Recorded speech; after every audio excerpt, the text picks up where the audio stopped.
Family sues Grady Health after death of 15-year-old volleyball player Amanda Sylvester. A Georgia family is seeking answers and accountability nearly 2 years after the heartbreaking death of 15-year-old Mandy Sylvester. The family has filed a lawsuit against Grady Health System and Grady EMS, alleging that delays in emergency medical response played a role in the teenager's death. Welcome to Star Life with Precious, where we cover celebrity lifestyles, trending influencer stories, and the shocking events making headlines around the world. Amanda was a young volleyball player with a bright future ahead of her. On December 5, 2024, she was attending club volleyball practice in College Park, Georgia, when she suddenly suffered a medical emergency and collapsed. Before this tragedy made headlines, Mandy Sylvester was simply a teenager with dreams, goals, and a passion for volleyball. At just 15 years old, she was known as a dedicated athlete who loved the game and enjoyed spending time with her teammates. Family and friends remember her as a bright young girl with a promising future ahead of her. To those who knew and loved her, Mandy was much more than a name in a news story. She was a beloved daughter, a friend, a teammate, and a young life full of potential. I'm attorney Ben Crump, along with attorney Adam Malone and attorney Lisa Park. We have the honor of representing the family of Mandy Sylvester, a 15-year-old high school student who tragically had a medical crisis at her volleyball practice, and inexplicably, Grady Hospital EMS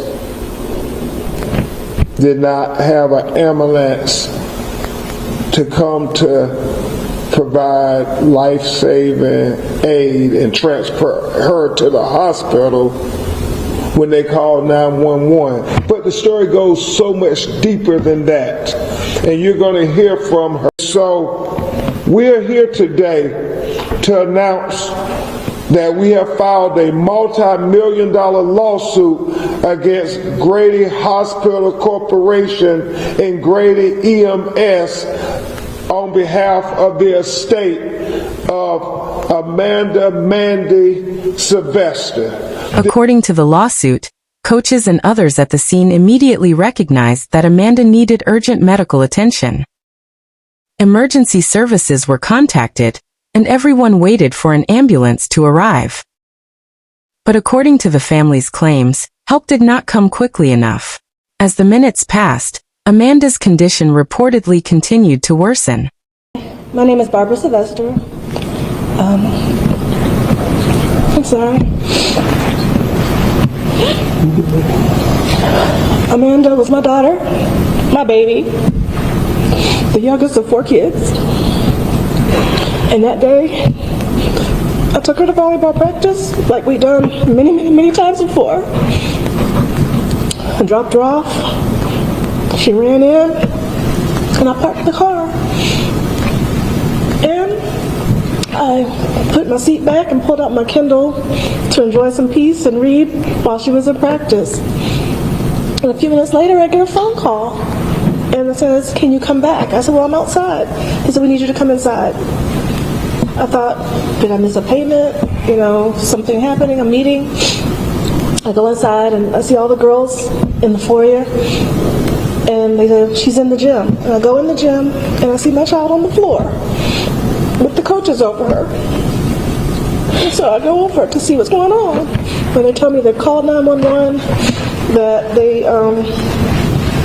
that she collapsed, and that, you know, they thought she was having an allergic reaction and that she didn't have her EpiPen. And I told them, you know, she doesn't have an EpiPen, you know, she's diabetic. And about that time, the fire EMS arrived. And they came over and they started looking at her and assessing her. And they asked me, "Do you want her to be transported?" And I said, "Yes." And they said, "Well, where?" And I said, "Chola, because that's the only hospital I know. That's where we've always gone." And then they started assessing her and, you know, working at her. And, you know, we wait. And they asked me again, "Do you want her transported?" And I said, "Yes." And, we wait. We wait some more. And then I'm told there are no ambulances available. And it took a minute to process because I did not know that was a possibility, that help wouldn't come. And then we had to figure out, well, how do I get my child help? She needs help.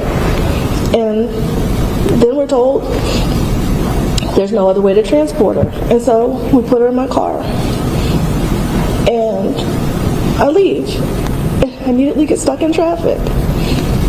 And I don't know where I'm going. I do not live in Fulton County. I do not travel on that side of that. Her mother, Barbara Sylvester, says she waited desperately for emergency responders while watching her daughter struggle.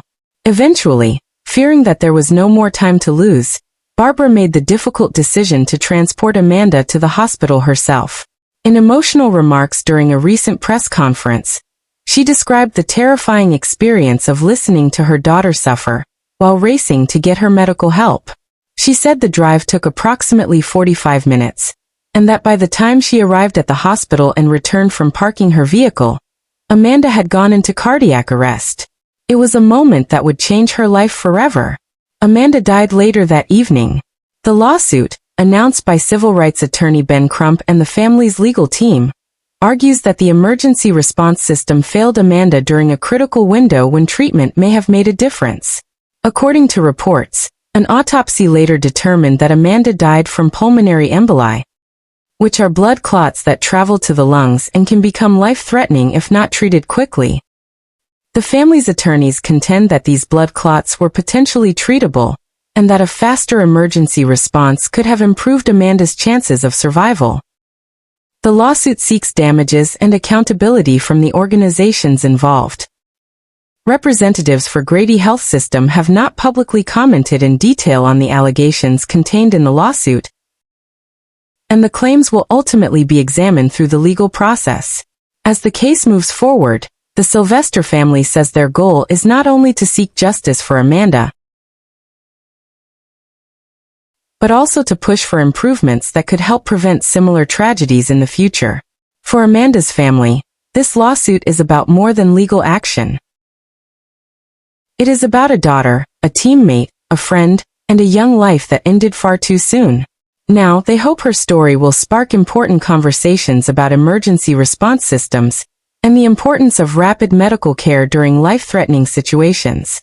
As the courts consider the case, many will be watching closely to see what answers emerge and whether changes could result from this heartbreaking loss.